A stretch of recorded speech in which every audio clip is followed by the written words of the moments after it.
Hi, I'm Josh Hawkins. This is episode 125 of Opening Up the Gospels.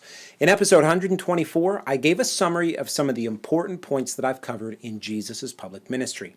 I also spent a little bit of time talking about Wednesday of Passion Week, where Jesus presumably didn't do any ministry at all and spent a day of rest with his disciples.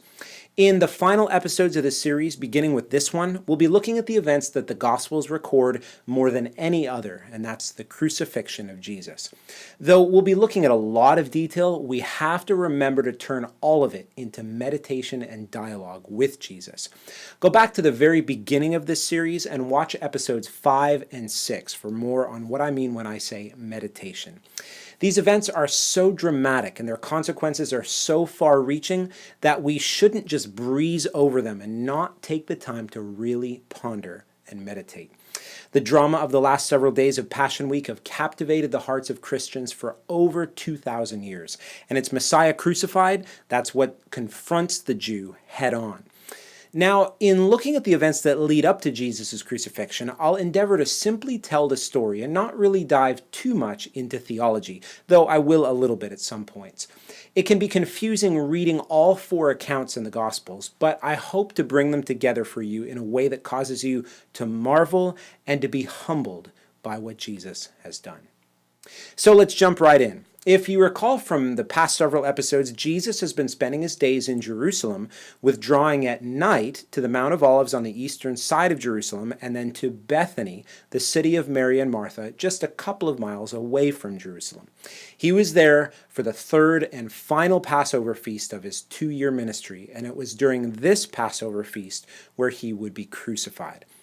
Now, according to Exodus 12:6 and Leviticus 23:5 and 6, the Passover feast formally begins when the first 3 stars are seen on the 14th day of Nisan. That's the Hebrew month.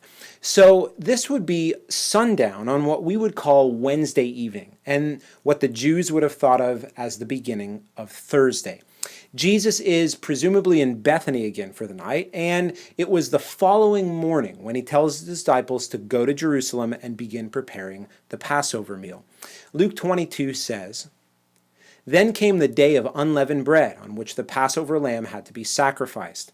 So Jesus sent Peter and John, saying, 'Go and prepare the Passover for us, that we may eat it.' They said to him, 'Where will you have us prepare it?' He said to them, 'Behold, when you have entered the city, a man carrying a jar of water will meet you. Follow him into the house that he enters, and tell the master of the house, the teacher says to you, where is the guest room, that I may eat the Passover with my disciples? And he will show you a large upper room furnished. Prepare it there.' And they went and found it just as he had told them, and they prepared the Passover." So how amazing is that? Jesus from the house in Bethany knows exactly what Peter and John will find when they get to Jerusalem, a man carrying a jar of water. Considering Jerusalem was teeming with thousands and thousands of people for the feast, this is a pretty general statement.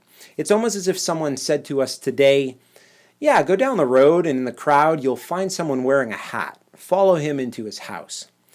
Would it have been awkward to meet a guy and just follow him into his house and then walk in and talk to his boss? Probably a little bit. But oh, how glorious is Jesus! And how amazed were Peter and John by this. Take some time to meditate on this scene. Now, Peter and John went to Jerusalem to prepare the Passover, which meant that they would go and join the crowds in the temple to offer their Passover lamb for sacrifice. So after finding that furnished upper room, which some hold was the house of John Mark, they proceed to the temple. Now remember, it's Thursday morning according to our modern reckoning. The previous afternoon, Wednesday afternoon, is when the lamb would have been purchased. Now Judas, the one in charge of the money, would have likely made the purchase and then brought it into the temple to be inspected by the priests. If you remember from the last episode, I said that it was on Wednesday that Judas agreed to betray Jesus. So the purchasing of the Passover lamb was the natural reason for him to leave Jesus and the other 11 in Bethany and go to the temple, where he would meet with the Jewish authorities and agree to the betrayal. So with this lamb that was purchased and inspected on Wednesday, Peter and John take it in through the temple complex. They take it through the court of women and then into the court of the priests. There would be so many others in the temple seeking to do the exact same thing, so they likely waited in line for a while with their lamb until they could enter each court and then finally approach a priest. Alfred Edersheim says this about these moments. As at about 1:30 of our time, the two apostles ascended the Temple Mount, following a dense, motley crowd of joyous, chatting pilgrims. They must have felt terribly lonely among them. Already the shadows of death were gathering around them. In all that crowd, how few to sympathize with them, how many enemies. The temple courts were thronged to the utmost by worshippers from all countries and from all parts of the land. The priest court was filled with white-robed priests and Levites, for on that day all the 24 courses were on duty, and all their services would be called for, although only the course for that week would that afternoon engage in the ordinary service, which preceded that of the feast. Almost mechanically would they witness the various parts of the well-remembered ceremonial. There must have been a peculiar meaning to them, a mournful significance, in the language of Psalm 81, as the Levites chanted it that afternoon in 3 sections, broken 3 times by the threefold blast from the silver trumpets of the priests. So the crowds of people waiting in line would bring their lambs to the Nicanor gate, where they were sacrificed by a priest. We have no real context here in the West to understand what's really happening in this scene. We aren't familiar with Herod's temple and what Peter and John were required to do. There were 500 priests on duty because so many lambs had to be slaughtered, and there just wouldn't be enough time in the day to do it otherwise. The lambs had to be slaughtered in the temple in the manner according to the law. The priest would slit the throat, and then its blood was caught and then sprinkled at the base of the altar. This was done so quickly because there were so many people waiting in line. Just think about what this could have been like. It was very orderly, but imagine the scale of it all. Imagine the smells, the noises. That is what they experienced on Thursday, just a day before Jesus was crucified. Now, what would the disciples Peter and John specifically have felt and thought about the Passover and the sacrifice, even in retrospect after the cross? Imagine what could have been going through their heads beforehand as well. Jesus had preached that he would suffer and die. Would thoughts of Jesus' possible death be filling their minds? I think so. They understood something was going on. Things clearly weren't going as they expected.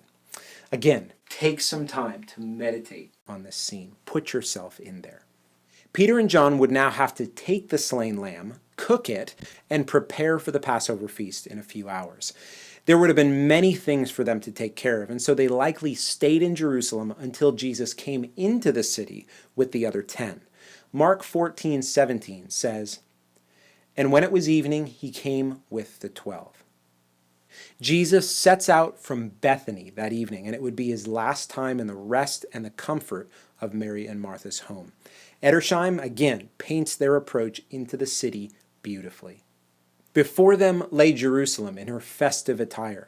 All around, pilgrims were hastening towards it. White tents dotted the sward, gay with the bright flowers of early spring, or peered out from the gardens of the darker foliage of the olive plantations. From the gorgeous temple buildings, dazzling in their snow-white marble and gold, on which the slanting rays of the sun were reflected, rose the smoke of the altar of burnt offering. These courts were now crowded with eager worshippers, offering for the last time, in the real sense, their paschal lambs. The streets must have been thronged with strangers, and the flat roofs covered with eager gazers, who either feasted their eyes with a first sight of the sacred city for which they had so often longed, or else once more rejoiced in view of the well-known localities. It was the last day view which the Lord could take, free and unhindered of the holy city till his resurrection. Once more, in the approaching night of his betrayal, would he look upon it in the pale light of the full moon. He was going forward to accomplish his death in Jerusalem, to fulfill type and prophecy, and to offer himself up as the true Passover lamb, the Lamb of God which taketh away the sin of the world. Well, in the next episode, we'll go into the upper room in Jerusalem and detail the Passover meal itself. There are so many things about the Passover meal that are often misunderstood or just not commonly known, so I hope you come back next time. Before then, if you want to watch any of the past episodes in this series, you can find them all on my website, www.joshuahawkins.com/gospels. God bless. I hope to see you.